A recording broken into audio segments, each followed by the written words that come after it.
everyone, and thank you all very much for joining us today. We are now into day 9 of our circuit breakdown. As we have done all this week, we have our Director of Public Health joining us on Zoom. The Minister of Health and Social Care is here in person at a safe distance. So without further ado, let's go to our regular updates. First from the Minister of Health and Social Care on today's numbers. David. Thank you, Chief Minister. Turning first of all to today's figures, the total number of tests undertaken is 24,800. Number of tests concluded is 24,861. That means that last night 12 people were awaiting their results. The number of new cases is 1, which is a day 1 test for a traveller who was already in isolation. The total number of active cases stands at 39, with 1 in hospital. With that additional 1 new case, that means the total number of cases stands at 418. I just want to take the opportunity to reiterate again what I said at Wednesday's briefing about the wearing of masks. There are those in our community who, for various valid medical reasons, can't wear masks when out in public. I hope that we can all show some understanding that some of those not wearing masks, who may be some of the more vulnerable in our society, who are actually even more scared than most of us about catching COVID-19 and the effect it would have on them. So I ask, if people are seen without a mask, please consider they may have a very specific and legitimate reason for not wearing one, and again that we show tolerance and respect to all of our fellow community. Many of these individuals may be users of the Sunflower Lanyard scheme, which allows people with hidden disabilities to use the Sunflower Lanyard as a discreet sign that they may require additional help or support. One of the things that has always been our island's great strength is our community kindness, and we need that now more than ever at this stressful time for all of us. So please be considerate and recognise that there are some people who may need to take a different approach to the rest of us. I'd now like to briefly, very quickly turn to vaccinations. The airport vaccination hub will be coming online at the end of this month, on time as planned.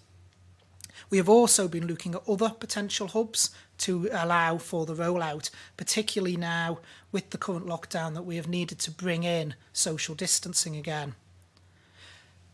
Many people may have seen work going on in the Chester Street car park site of the old ShopRite building. This is being fitted out and will become a vaccination hub in February to replace the hub currently situated at Newlands. It has the advantages of ample space for social distancing and to allow for the dividing off of various areas required, such as waiting areas, vaccination and post-vaccination areas that are required to be in place. It is also not far from major bus routes with ample nearby parking, and we hope to have that up and running in February to replace Newlands. Thank you, Chief Minister. And thank you very much, David. So let's move straight to our Director of Public Health for any updates she may wish to provide on our cases and on contact tracing. I think Dr. Hewitt would also like to touch on a new symptom that we may need to be aware of. Dr. Hewitt. Thank you, Chief Minister. Yes, in terms of the new cases, as I think's already been said, we have 1 new case notified in the last 24 hours, and that's in a returned traveller. So that's absolutely to be expected. As long as we still have people coming across the border, we will have cases, and we have the very robust self-isolation and testing arrangements in place. And the fact that we are picking up confirmed cases is just testimony to that. So, you know, that is something not a cause of concern. In terms of cases arising in the community, we have not seen any of those for the last 3 days, which is the tentative green shoots of very good news. It's too early to be too complacent about that yet, but it certainly looks as if we're going in the right direction. And actually, I would like to say that it's a testimony to how everybody has responded to changing our behaviour to avoid contacts and therefore really reduce the risk of any spread. So we need to keep going. We can't relax yet, but things are beginning to look encouraging. Now, in terms of the new symptom, this is to say, as you'll have seen in the press releases from yesterday, that the European Centre for Disease Prevention and Control, ECDC, has recently added a 4th symptom to the clinical case definition for COVID, and that is shortness of breath, And that has been added to the previous 3 symptoms, which is everyone will know by now, is a temperature, fever, new continuous cough, and a change in one's sense of taste or smell. So shortness of breath has now been added to that. That has been considered by us in public health and has also gone through DHSC for consideration by the Clinical Advisory Committee. And as a result of all that deliberation, it has been added formally to our case definition and symptom list here. And so that is now reflected in the assessments that will be made by 111 and indeed anywhere else in the care system in terms of assessing people for possible COVID. Thank you, Chief Minister. Thank you very much, Dr. Hewitt. While of course it is always disappointing to hear of any case, the fact that our new one case today is already in self-isolation, that's positive. It shows that the measures we have in place are doing what they are designed to do. It is encouraging that we have not seen any additional community cases again today. However, it's very early days, and I'm sure you will tell me that we should not read too much into it yet. We are in the second weekend of our circuit break lockdown. I know that the weekends can be particularly tough. During the week for some, there is school or work to keep us busy. Weekends are times we might have gone to see family or friends, gone for a pint, gone to do sports. For me, it would normally have meant spending time visiting my parents for a cuppa. It is tough for me not to be able to do this, and I know that this is the case for so many people out there too.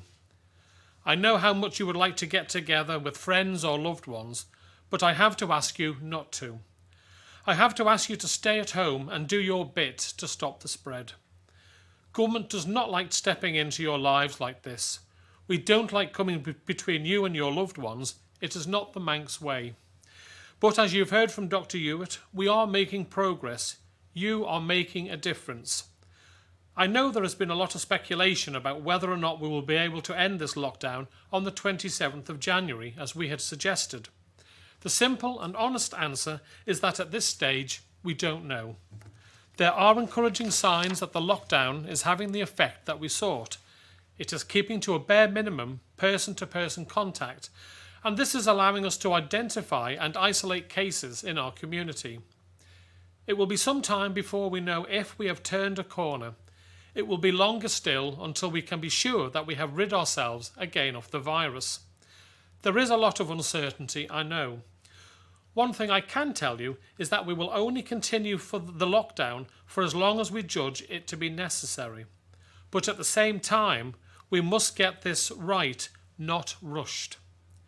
We want to be able to return to the position we were in before Christmas, where our businesses are open, our children are at school, and where we are able to go out and about enjoying a near normal life. And most importantly, where our vaccination programme is continuing at pace. The last thing we want to do is rush to release the lockdown, only to find that there is still COVID in the community and we have to lock down again. The Council of Ministers, of course, reviews the situation and the measures in place on a regular basis. We have identified Monday as an important moment for us to make decisions about next steps. I certainly do not want to prejudge that meeting.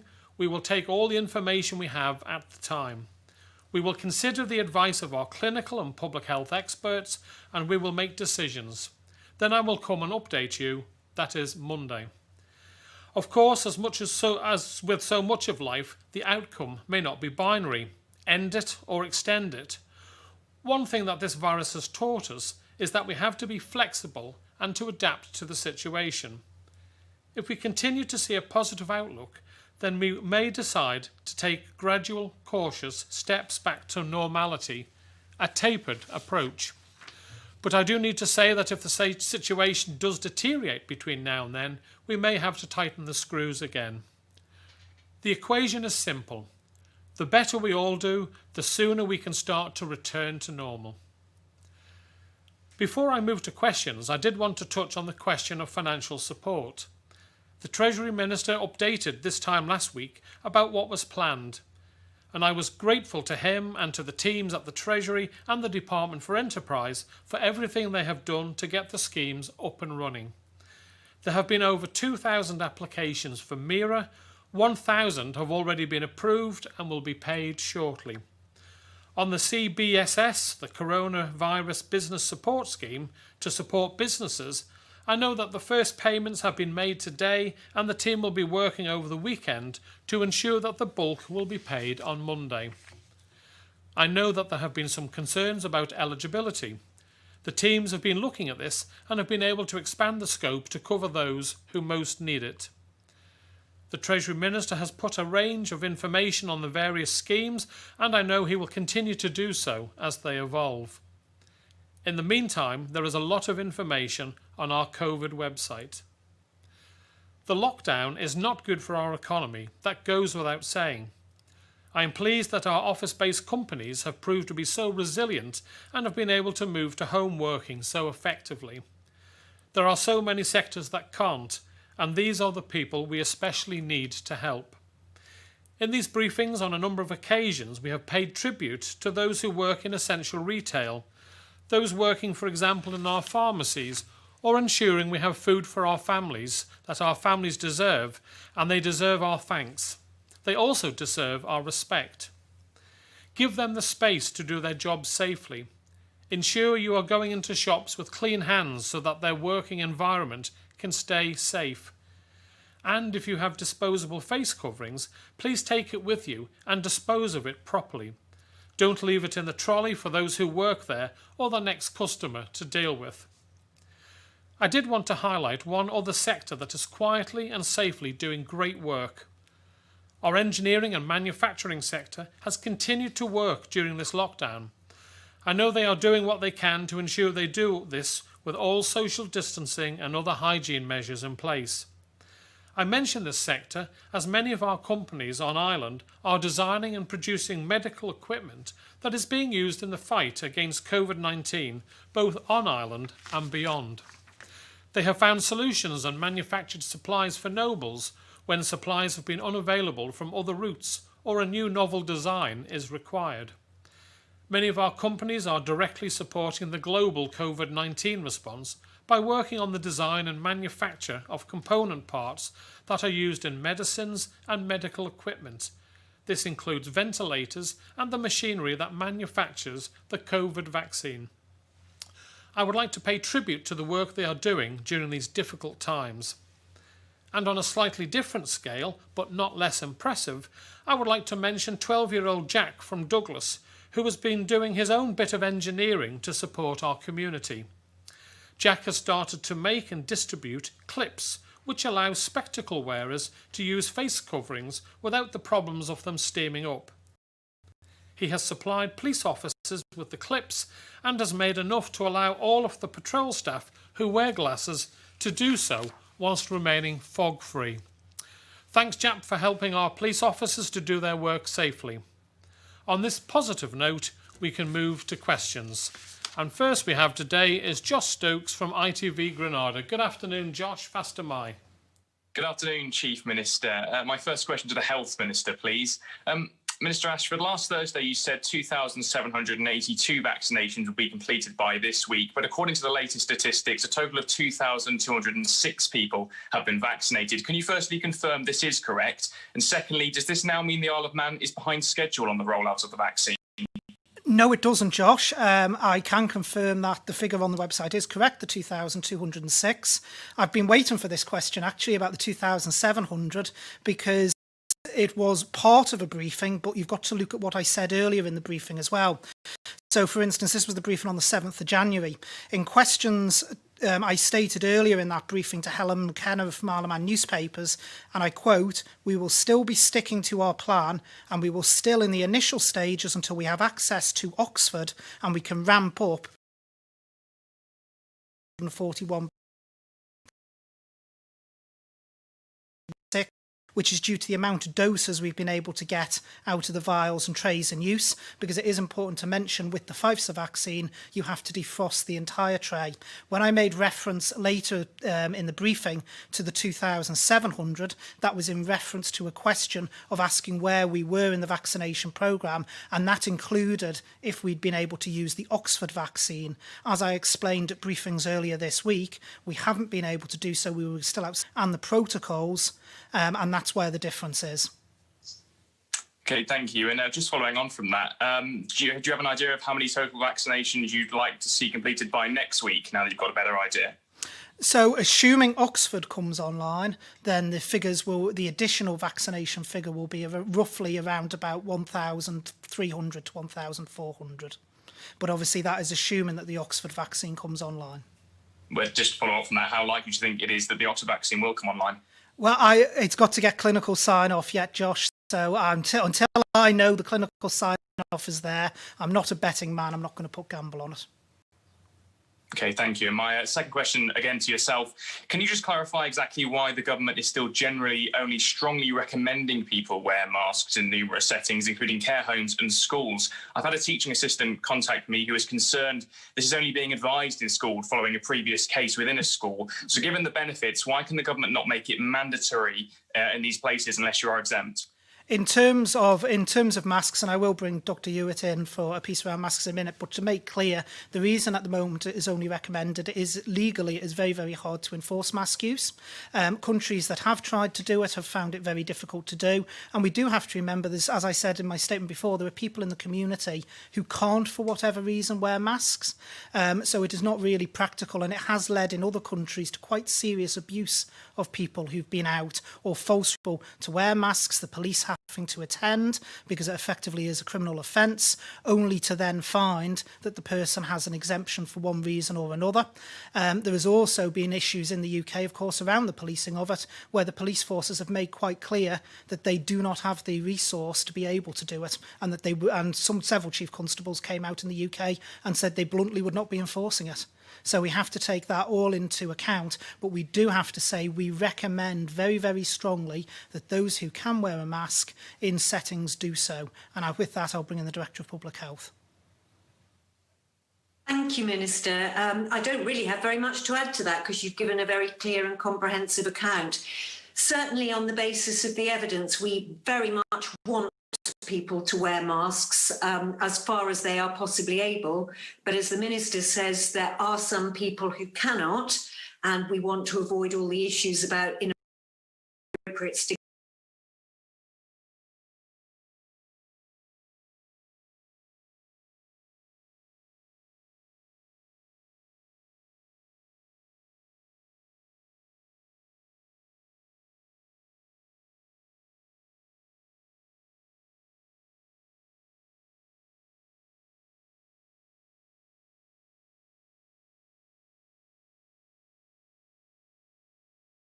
Good afternoon, Chief Minister. My first question is also for the Health Minister, please.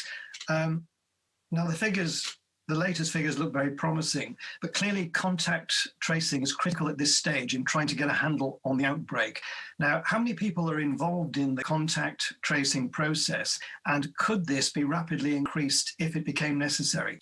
Right, what I will do, I'll take the last bit if I can, it's necessary, but we do have to recognise that maybe in order to do that, we may have to stop doing other things.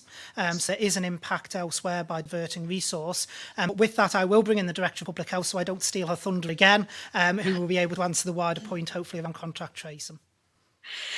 Thank you, Minister. I can't off the top of my head give you actual numbers, but I can say that we have already brought in surge capacity to increase the numbers doing contact tracing, and we currently have no concerns that they're being overwhelmed by numbers. Fortunately, the numbers are now beginning to tail off, and as the lockdown has obviously come into force, people have far fewer contacts than they did before. So that huge surge in numbers that we had related to the Christmas period and the New Year period, we've now worked through. And in relation to that, it's probably worth saying that we have well over 100 people who, subject to a negative test today, should be ending their self-isolation tomorrow. So long as everything continues as it is, and lockdown arrangements continued to be as well observed as they are being at the moment, the need to bring in more and more capacity to contact tracing shouldn't be there. But if things go awry and we need to do that, we have capacity that we can call on very quickly to respond to that. Thank you. Thank you. Secondly, there's been a call in Wales for there to be a vaccinations minister who's entirely focused on the smooth running of the vaccination process.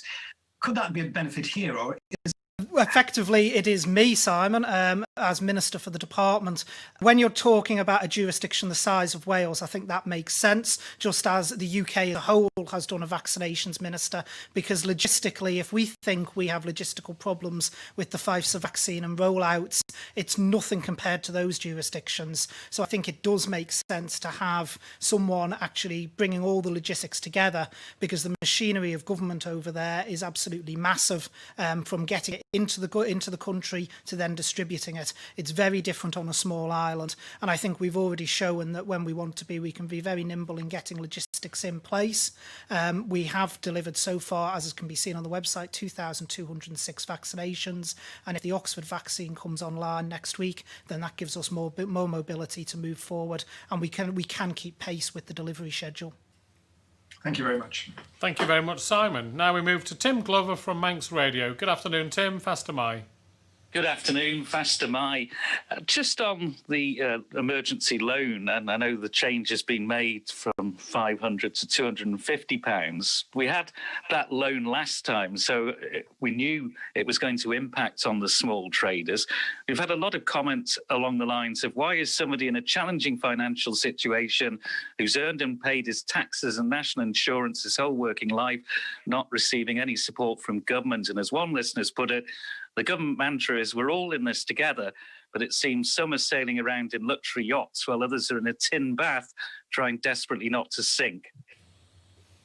Thanks, Tim. Well, if people have paid into their Manx National Insurance Fund, then they are entitled to a payout. I know there are about 100 people who don't pay it weekly, and sometimes they pay it at the end of each year. And if they contact our tax office and make that payment, then that enables them to be entitled to the payout. We've also said that if anyone feels that they're struggling to survive off the money, they can come back to Treasury to see if there are other schemes that we can use to help them out during this period of time to cover their household expenses. They may qualify for job seekers allowance, etc., and they can earn up, as you've said, they get 200. They can earn up to an additional £50 through work without having to to have that payment stopped. So we are listening to the problems, and Treasury are coming up with solutions where possible, and that's why we've come up with a business support scheme as well. Just to follow up then on that, I've just got one here. No overheads at all, really. Doesn't mean he's better off. He owns his tools, owns his van. Without HP, it means my overheads are basically the bank wanting their mortgage payment, kids wanting feeding, gas and electricity bills that need paying. I'm not allowed to work, and governments have asked, but I'm also not allowed the grant. Brilliant. Well, if they are up to date with their self-employed contributions, they will be entitled to support a weekly basis. So really, it's contact the Department for Enterprise, contact Treasury, Social Security, and I'm sure they'll do their utmost. If all the payments are up to date, I would hope that they would get support. I don't know, David, if you have anything additional. Yeah. The first thing to say, Tim, you mentioned at the start about loan. It's a grant system. I just need to be clear on that. In relation to support packages, there is other packages available as well, which are open to the self-employed, including MIRA. So the individual concerned, if they didn't have those level of overheads, they could actually apply for MIRA. Okay, and second question, and I'll leave it to Paul because he got the story, but it is to the Minister for Health and Social Care concerning the patient and the interview that Paul Moulton did.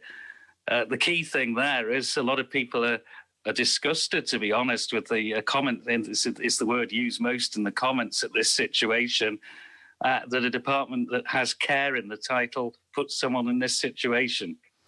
Well, the first thing I need to say, Tim, is it's not the department. that makes the decision. It is actually the clinical people looking after the patient. It is not a decision by the department. It is not a decision by politicians or civil servants. It is a decision made by the people in charge of that patient's care. I'm very limited in what I can say in relation to individual cases, but there are always two sides to every story. People will be aware of the new rules that came into effect that made it clear that returning travellers may only self-isolate with another member of the household if that person travelled with them. There is an exemption in law for patient transfers who can have a modified direction notice to be cared for at home where a whole household isolates, and that is based on the requirement for ongoing care in the home based on the person's medical condition. Exemptions are granted based on a clinical assessment of the patient. Clinical assessments are undertaken to reach the decision on whether the person is capable for caring for themselves. Where it's patient transfer concerned, it's actually done twice because it's assessed by the UK team caring for them and also the Isle of Man medical team. So that is an objective test on whether the modification can apply. In this particular case, I can say that both medical teams in the island and also the UK overseeing the care of the patient were of an absolutely unanimous view that an exemption was not required and that the person is fully capable of self-care for the period of isolation. That is the medical view from the medical professionals in charge of that person's care, and it's a unanimous view by both teams. So as I said at the start, it is not for a politician or civil servant to decide if there is a clinical need. That is for the clinicians themselves, and that is exactly the process that has been followed in this case. There have been patients where, due to medical care, they've needed care at home that have been granted the exemption and have gone down the route of the whole household isolating. The clinical team looking after this patient have been absolutely clear, both here in the UK, for this patient that is not required. Clinical side, yes, but mental health side? Well, again, the clinicians take everything into account. They take the whole health of the person into account, and that is the clinical view, Tim. In fact, at this point, it would probably be opportune for me to bring in the Director of Public Health to give a bit of a wider piece around why we ask people to isolate away from the home. Thank you, Minister. Yes, the principle that's involved here is really to prevent mixing, and particularly to prevent mixing between the potentially infected and people who are not potentially infected. And of course, because of the very high infection rates across and the link with hospital-acquired infection, anybody who is travelling back from the UK and anybody who has received care in UK hospitals is clearly regarded as potentially infectious, and hence our self-isolation and testing requirements, which apply to all travellers. And obviously the fairly recent modification to that is that, unlike previously when the rates across were lower, returning travellers are now required to isolate separately and not to return into another household. Now, obviously it's possible to have individual exceptions to that, and that is based on appropriate assessment of the particular individual case. And that's already been outlined by the Minister. And as he's explained, there is consensus between the clinical teams, both here and across, in this particular case. And therefore, there does not seem to be any grounds to vary this in this case. Thank you. Thank you. I'll pass the baton on to Paul. Right, thank you very much, Tim. We now move on to Paul Moulton from Isle of Man Television. Good afternoon, Paul. Fast am I. Good afternoon, and thank you, Tim Glover, for starting this ball rolling. As you know, over 5,000 people have seen the video. I think your intro today, Chief Minister, saying the government shouldn't be running everything and the family should do more themselves, and you want to pass responsibility back. Therefore, what reason can there be that these two people consensually will sign any forms required? She's now come back negative from a test, by the way, and he says to me today, please do the right thing. He's willing to have any tests, isolate for 3 weeks, whatever. Surely people can take their own responsibility for this sort of thing, and it should never have got to this case to be legislated upon by anybody. And even now it has, isn't this a time for you as a leader to say, you know what? We've made a mistake here. If these people are consensual to isolate themselves, then we'll let them isolate and let them be grown-ups. Well, Paul, first and foremost, we need to check the full stories here. I'm not convinced you maybe have got the full story. also, really, it is a case for medics to decide whether or not people should isolate given the infection rate, the current levels of infection rate.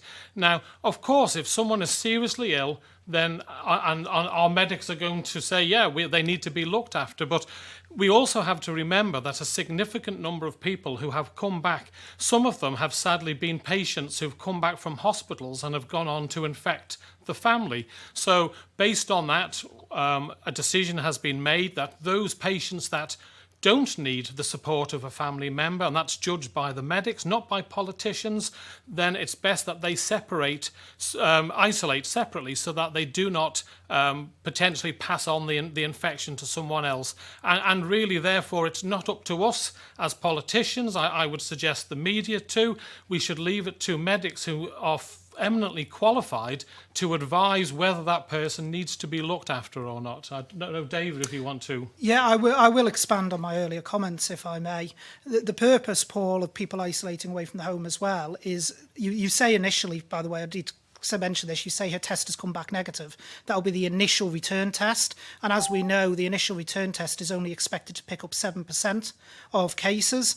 We've got, we don't know for certain someone is not infected until you really reach most people around about day 7 of isolation and then beyond. And there is even that 1% of people who can test negative past day 13. In relation to the patient themselves, it is done as a clinical assessment for that very, very reason, because if they do come back and they infect their household, there is no we do not know for certain what the impact on that household will be. Many people do not get seriously ill with COVID-19, but people do. And that can be household members. We have had cases throughout the pandemic where an index case has gone into a household, the household has been infected, and it is the other person within the household that has become seriously ill and required hospital treatment. So that is one of the reasons that this is in place. It is in place for all travellers returning. So the patient transfer is actually an exemption. We have done many of these exemptions and many that haven't got exemptions. And I've been contacted by people who have had exemptions and people who haven't with the patient transfer, and this is the first one that has come forward and actually said they've had a problem with the process. And they had to go to the press, which they didn't want to do. And let's face it, it should never have got to the press. Nowhere do I hear you saying anything about, we'll have a look at it, we feel sorry for them, or anything. I think you've lost the room to some degree on this one. Surely, just be the bigger people here and give them, these are 2 adults. Can't they do what they need to do? There's no other people involved. I know we're talking about an individual case, but this does stink that they can't just do what they want to do. And she's clearly asked for help. Now, whatever the medical reasons given, she wants somebody in that house, and therefore, surely she should be given that right. Paul, a very interesting phrase you used there, which is why can't they just do whatever they want to do? If we let everyone pick and choose what they wanted to do, then we would have serious issues. The simple fact is there is processes in place for a reason. With patient transfer, when people go for their patient transfer appointment, they are aware that upon return, they will need to self-isolate alone. I know in this case, obviously, it was classed as emergency care. But there is a clinical assessment behind that, and everything we do with health is based on medical advice. If the clinicians, who ultimately are the people who know about the case, know the details of the case, and know the details of the person, had decided and said this person needs help and support, and even from the mental health point of view, as Tim mentioned, and needs to therefore isolate at home, then the exemption would have been granted. I need to say again, there wasn't even disagreement between the clinical teams in this case. In this case, both the UK and Isle of Man teams on both assessments were absolutely unanimous that the person did not need to be exempted from this self-isolation requirement. Okay. We follow our medical team's advice because it is a clinical decision at the end of the day. I know that the couple aren't happy with it, which is obviously why they have gone to the media, but we do have to follow the rules. The rules are in place for a reason. Okay, you did say that slightly out of context about saying let them do their own thing. You know what I meant. This is only affecting 2 people. But let's park that quickly. This new secondary setup in Douglas. So this first I've heard of it. Maybe I've missed it, but it was always going to be the airport. Is this now just another sort of sudden moment to do this, or have you always been planning to have one in the old store in Douglas? And if so, will people pick where they go when they get their turn for the jab? David. No, thank you, Chief Minister. No, it will actually be done. It should be done on a geographic basis. The plan initially was to have Newlands still running alongside the airport hub, but since we set up Newlands, obviously things have changed. We've gone into lockdown. We've had to bring restrictions back, including social distancing, and Newlands isn't the best of buildings for doing things like that. So the reason we're looking at transferring Newlands into the old ShopRite building is it's a huge space. As I say, it can be partitioned up very easily because we really need three areas. We need a social distanced waiting area for those who are going to receive the vaccine. We need, obviously, the boothed up, divided up space for people to receive the vaccine. And then we again need a waiting space for those who've had the vaccine who have to wait 15 minutes after their appointment before being discharged. So that gives us the ability to do that with a much greater flow going through than Newlands does with the current restrictions in place. So that we've worked with DOI, and I've got to put on record my thanks to DOI, who've done an excellent job in working on this to ensure that we've got that space. And the start-up dates of both of them, can you just repeat when both are coming online? So the airport one it will be online by the end of this month, and then we will have the old ShopRite building at Chester Street up and running as a replacement for Newlands in February. Thank you. Thanks very much, Paul. Now we move on to Paul Hardman from Isle of Man newspapers. Good afternoon, Paul. Fast am I. Fast am I, Chief Minister. Firstly, when we are in a position to exit this lockdown, how gradual will that process be? This tapered approach you mentioned, will it be like last year, sort of a phased easing of restrictions over a period of weeks or months? What would the timeline be like? Well, I would certainly hope, Paul, it wouldn't be months, but we did taper it last time where we allowed certain sectors back and made sure that was okay. So we'll be looking at something similar. But as I say, I don't want to say too much more yet. We don't know what's going to happen over the weekend. It's looking good at this moment in time, but as I've said many, many times, we can't be complacent. The last thing we want to do is rush in, open up, and then have to shut down in 2-3 weeks' time. That would really be a bad move. So we'll do our best. We've got a meeting on Monday of the Council of Ministers, and with the information from the Director of Public Health and our medics, we will make decisions and then advise you all accordingly. Secondly, could you clarify what the rules are for non-essential travel on the roads? For example, say, driving to a beach to do exercise. Obviously, last year we had the non-essential travel ban. Are there any rules around that now, or is it just guidance? Well, it's guidance. We would hope that if you can walk out of your property and exercise, but we appreciate that there may be people living in the centre of town where that's hard, where they may bump into people because of sheer volumes of people living around there, and that may be necessary to go further afield. And we're just asking people to use their common sense, really. We don't want to have to say to people, you can't get in your car to go out to exercise. If we see this being abused, we may have to review it, but I sincerely hope we don't have to. I don't know, David, if you'd like to add anything to that. I think you've covered it pretty well, Chief Minister. It is guidance. Obviously, the advice we would issue is that people, when they exercise, should stay as close to home as practically possible. Obviously, those that are in more urban areas, that's not quite so easy always to do. But we would still urge people, as I say, to take as short a journey as possible. But exercise is one of the reasons of exemptions under the prohibition of movement. Thank you. Thanks very much, Paul. Now we move on to Alex Bell from BBC Isle of Man. Good afternoon, Alex. Fast am I. Good afternoon. Just for an update, really, we are still awaiting the results of the sequencing of these cases, which were discovered on New Year's Eve. Where are they? They were promised during this week, I believe. Right, I don't know. Dr. Hewitt, would you like to come in on that, please?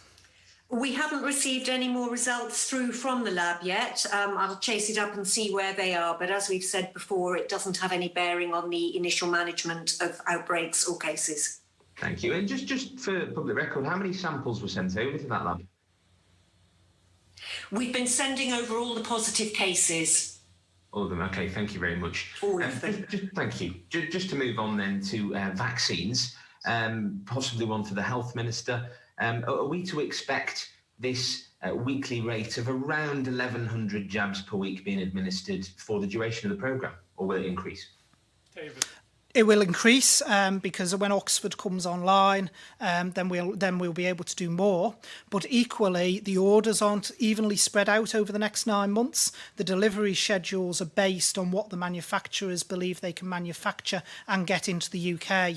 We are looking to create a public-facing document to go up, which will show the delivery schedule so people can understand what we are likely to be getting and also how that translates into the population being vaccinated over the next 9 months. That is currently in the process of being worked up, but the delivery schedules aren't even. So we get, for instance, I think it's the end of March, there's a huge jump in the delivery schedules, and then we really ramp up. That's why I made my comment earlier about saying we are staffed up and designed to be able to cope with the delivery schedules. As they go up, so does our ability to vaccinate.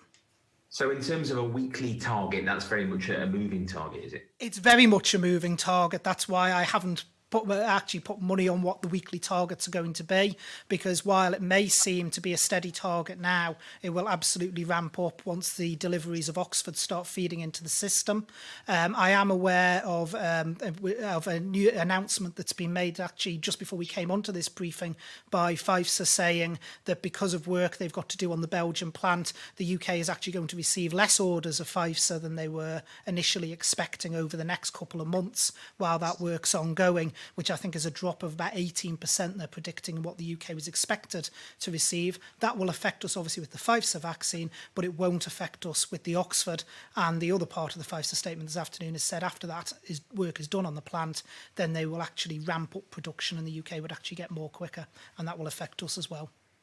Thank you very much. Thanks very much, Alex. And now we move on to Sam Turton from GEF. Yeah, thanks to my Chief Minister. I just wonder, we've had many people say to us about the problems they're having with the support schemes, and we've seen the food banks say they're getting busier again. Does this perhaps again highlight that COVID has shone a spotlight on the fragile nature of our economy, and that really we need a lot more fundamental changes regarding cost of living moving out of the pandemic and not just in this brief period now? Well, certainly, I know people are finding it hard, and they're finding it hard at this moment in time, especially just after Christmas. Everyone tends to max out over the Christmas and New Year's Eve period, and people are struggling, and that's why Treasury have reviewed the situation and have come up with a business support scheme. Obviously, if we were to have to announce a longer lockdown period, then we would have to, I think, revisit the support that we are giving to the people. So, yeah, I get this, and I know that Treasury and Social Security are looking at the current situation, Sam. But so just to labour on it, does this not also look at a longer term issue? If people are 2 weeks into a lockdown really struggling, does this not suggest that we have a real cost of living crisis over here? Well, we were one of the first jurisdictions to bring in the, where possible, the living wage, Sam. Of course, we want to help people on the lower end of income in society. And I know in the last 4 years, Treasury have raised the threshold where people have to pay income tax for, which has taken thousands of people out of the bracket of having to pay any income tax. We have numerous reports that are being worked on at the moment into housing and poverty on the island to address that very situation that you raised, Sam. It's a very important situation, and yeah, we feel we need to do more, and we will do more.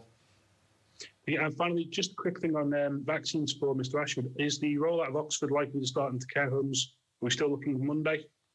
As I say, the clinical protocols are just being signed off, but at the moment we're still on course for starting on Monday. Thank you. Thanks very much, Sam. Now we move on to, last but not least, Rob Pritchard from 3FM. Good afternoon, Rob. Faster my.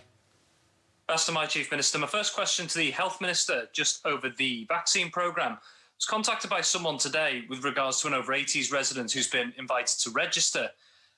Now, they've already been told that the nearest vaccine slot that they're likely to get is on the likes of the 16th or 17th of February. And when the person in question asked, they were told that because of paperwork having to be processed, that was the earliest time they may be able to offer. So I was wondering, first off, what is the actual estimated waiting time for a vaccine slot in this category? And also, are you aware of any potential backlogs in the system of getting people booked in? I'll say, Rob, right here, right now, I'm not. In fact, most people who've contacted me who've been registered for a vaccine have received it very timely after their registration. I think the person needs to check that might not be something to do around their second dose of the vaccine. If they want to contact me direct, they're more than happy to, and I'll happily look into it if I've got that individual's details, because that's very strange, and it's the first time I've ever heard of anyone receiving an appointment that far out, because we would be expecting to be starting to move on to other age groups by then. Okay, thank you. My second question, what lessons have been learned from the last lockdown, and what extra advice and support is in place for victims or potential victims of domestic abuse during lockdown scenarios? Well, obviously, we've made it a lot easier now, Rob, for people to move out of the home where there's domestic abuse. In the initial period, it was, we weren't quick off the mark in saying that people who were living under domestic abuse were allowed to move out of the house for their own protection. That is now happening, and I know DHSC will be working with the charities that help look after people of domestic abuse to ensure that they get as much support as possible. David, would you like to expand on that? Yeah, we are working with the charities around domestic abuse. It is a serious concern. We want to try and support all those who might find themselves in that awkward situation, and it is ongoing work to ensure that they can get the support that they require. But equally, moving on, Rob, other areas, I think homelessness, it was a really important area. We acted quick in the previous lockdown to ensure that everyone who was technically homeless was found somewhere to stay. And as a result of that, we've gone out for a PIN notice, expressions of interest notice, for people to, charities or businesses to offer a service for those who are homeless. So I think good is coming out of this, where we've been able to up our game and look after our island's most vulnerable. But that doesn't mean that we still don't and can't learn more and do a better job, and we should always look to improve our service. Thank you very much. Thanks very much, Robin, and thank you very much for those questions. We will be back on Monday so that I can brief you on the outcome of the Council of Ministers meeting. As always, if there is a reason to hold one sooner, of course we will. As we head into the second weekend of our circuit break lockdown, please carry on doing what you have been doing so well so far. Thank you for staying at home. If you can, then please do so. I've been heartened to see how many of you have been wearing face coverings.